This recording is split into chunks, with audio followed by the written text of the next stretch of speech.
নে, খেয়ে নে। আজ তোর জন্য গরম গরম মাংস এনেছি। দেখ কেমন তাজা। খা, খা বলছি। আমার উপর রাগ করেছিস আজ মোরগটা আনতে পারলাম না বলে?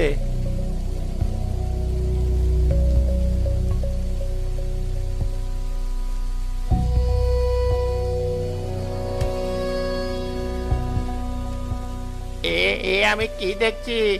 এতে কোনো মানুষ নয়, সাক্ষাৎ পিশাচ। ওই হতচ্ছাড়া দুটো আমার শিকারটা নিয়ে পালিয়ে গেল, নইলে আজ তোকে জ্যান্ত মোরগের কলেজে বোনা খাওয়াতাম। কিন্তু তুই চিন্তা করিস না জরি, আমি ওদের গন্ধ পাচ্ছি। ওদের রক্তের গন্ধ আমার নাকে লেগে আছে। আমি ওদের খুঁজে বের করবই। ওদের কচি মাংস আমি তোকে খাওয়াবই। আহ আহ আহ আহ আহ।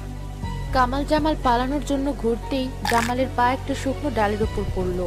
মট করে একটা শব্দ হতেই ঘরের ভেতর থেকে বাঘের মতো গর্জন ভেসে এলো। কে কে ওখানে? দাঁড়া, শয়তানের দল। আজ তোদের মাংস দিয়ে আমার জরির বোঝ হবে।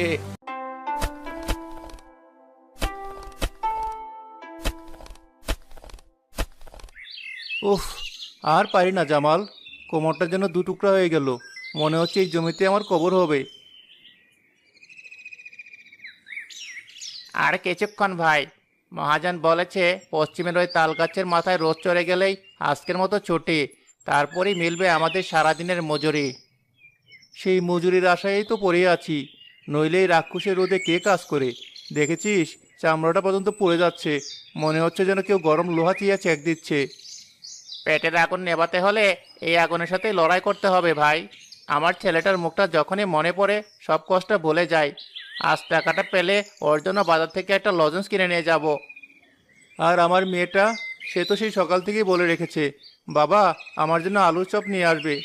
ওর মায়ের আবার আবদার, আজ রাতে একটু ভালো মন্দ খেতে চায়। রোজ রোজ নুন ভাত আর ভালো লাগে না। বাবির কথা ঠিকই।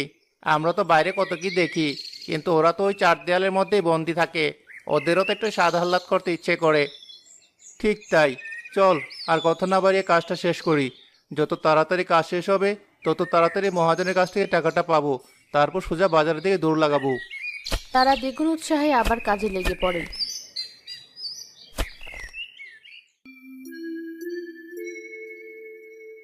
ওরে জামাল, কামাল, আজকের মতো কাজ শেষ। এদিকে আয়, তোদের পাওনা বুঝে নে। তারা দ্রুত পায়ে এগিয়ে গিয়ে ক্ষেতের পাশের পুকুরে হাত পা ধুয়ে মহাজনের সামনে গিয়ে দাঁড়ালো।